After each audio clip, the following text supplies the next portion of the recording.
कि दामोदर यादव या पूरी भीम आर्मी, उनका कौन है बॉस? चंदू, वो रैपिस्ट जो है वो, और जितने कार्यकर्ता हैं, ये इनके बाप दादा, इनका पूरा खानदान अगर 15 तारीख को मूर्ति लगा दे तो मैं गारंटी देता हूँ, जाओ ये 15 तारीख को वहां पे जाएं और एक नींव का पत्थर रख दें सामने, ये कहते हुए उस चबूतरे पे जहाँ मूर्ति लगनी थी कि ये पत्थर हम मूर्ति लगाने के लिए रख रहे हैं, चैलेंज है, जाओ। ये तो नालायक निकम्मे लोग हैं, कर्महीन व्यक्ति लोग हैं। इनके पास इसके अलावा कुछ नहीं है कि गुंडागिरी करो, दादागिरी करो, गालियां बको, हीरो बनना है सबको, और कुछ नहीं है, जीरो। ARD न्यूज में फिर एक बार आपका स्वागत है और आज हमारे साथ में हैं अनिल मिश्रा जी। उनसे पूछते हैं कि जो लगातार अंबेडकर की मूर्ति हाई कोर्ट में लगाने के लिए उन्हें टारगेट किया जा रहा है, उन्हें चैलेंज दिया जा रहा है और उनके साथ मुख्यमंत्री मोहन यादव को घेरा जा रहा है।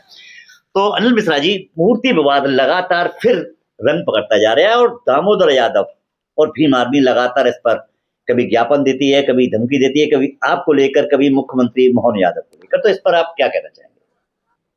देखो, मेरा कहना यही है कि ये तो एक जानबूझ के की जा रही चीजें हैं, उन्हें बड़ा हीरो बनने का, नेता बनने का शौक है।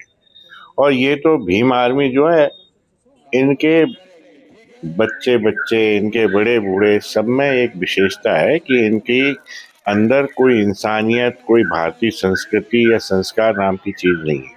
तो इनके मुख से तो जब ये अगर अपने भगवान का भी भजन करेंगे तो भी गालियां ही निकलती है।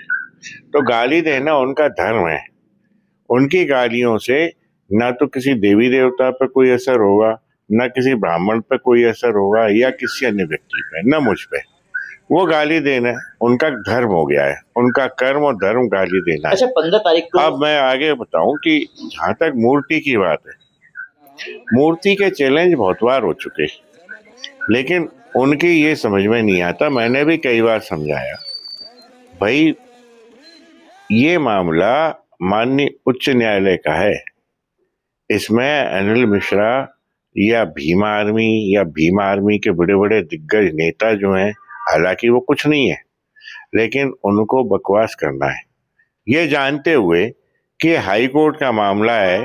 हाई कोर्ट में जब तक इसके लिए परमिशन नहीं होगी, जब तक बिल्डिंग कमेटी की मीटिंग होकर रिजोल्यूशन नहीं होगा, हाई कोर्ट में तो वो एक ईंट भी नहीं लगा सकते।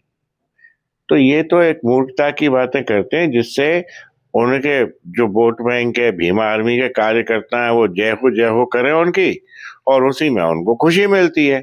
और वो चाहते हैं कि हम भी उनके जैसे हो जाएं, कि वो गालियां बक रहे हैं, जाने क्या क्या बोल रहे हैं।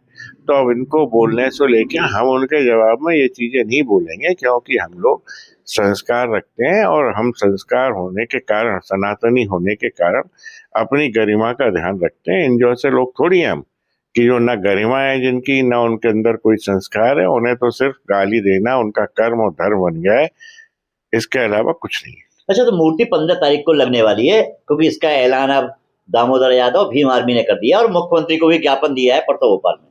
मैं उनसे कहना चाहता हूं कि दामोदर यादव या पूरी भीम आर्मी, उनका कौन है बॉस? चंदू, वो रैपिस्ट जो है वो, और जितने कार्यकर्ता हैं, ये इनके बाप दादा, इनका पूरा खानदान अगर 15 तारीख को मूर्ति लगा दे तो मैं गारंटी देता हूँ, जाओ ये 15 तारीख को वहां पे जाएं और एक नींव का पत्थर रख दें सामने, ये कहते हुए उस चबूतरे पे जहाँ मूर्ति लगनी थी कि ये पत्थर हम मूर्ति लगाने के लिए रख रहे हैं, चैलेंज है, जाओ। ये तो नालायक निकम्मे लोग हैं, कर्महीन व्यक्ति लोग हैं। इनके पास इसके अलावा कुछ नहीं है कि गुंडागिरी करो, दादागिरी करो, गालियां बको, हीरो बनना है सबको, और कुछ नहीं है, जीरो। तो उनको जीरो ही रहने दो, हम उन्हें हीरो नहीं बनाना चाहते। और मूर्ति रही बात, तो मूर्ति तो इनके, मैंने कहा ना, खानदान वाले इनके परदादा भी नहीं लगा सकते। ये तो क्या है। अभी बार के अध्यक्ष पवन पाठक जी का कहना है कि जिस तरह से मूर्ति को लेकर ये पूरे देश में, मध्य प्रदेश में अराजकता फैला रहे हैं, वो एक कानूनी अपराध की श्रेणी में। इस पर क्या कहना है? 100% रोज कानूनी रूप से अपराध हो रहे हैं। ये सबसे पहले तो हाई कोर्ट को एक नोटिस देते हैं, कितनी तारीख को लगेगी। उच्च न्यायालय शांत है, भाई क्या करें, हम लोग शांत रह जाते हैं, नहीं देते गाली गलौज, नहीं। पुलिस प्रशासन और हमारे मुख्यमंत्री महोदय वो भी इस कारण से चुप रह जाते हैं, क्या करें। सवाल ये है, ये किसको छोड़ रहे हैं? ये राष्ट्रपति छोड़े नहीं, मोदी को छोड़े नहीं, इसको छोड़ते नहीं है, सीएम को, हाई कोर्ट को छोड़े नहीं, ये किसको छोड़ रहे हैं गाली देने से? सबको गाली लगातार दे रहे हैं। तो इनके गाली देने से मूर्तियां नहीं लग जाएंगी। मूर्ति लगेगी तो उसके लिए प्रक्रिया दी गई है, हाई कोर्ट का जुडिक्शन है, हाई कोर्ट के हाथ में लगाएगा न लगाए, ये कोई इनके बस में थोड़ी है।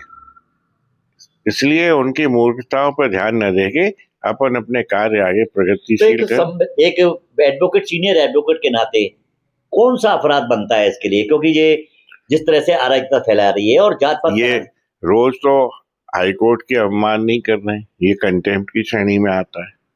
फिर उसके बाद जो गाली गलौज करते हैं वो गाली देने में आता है, वो भी एक अपराध है।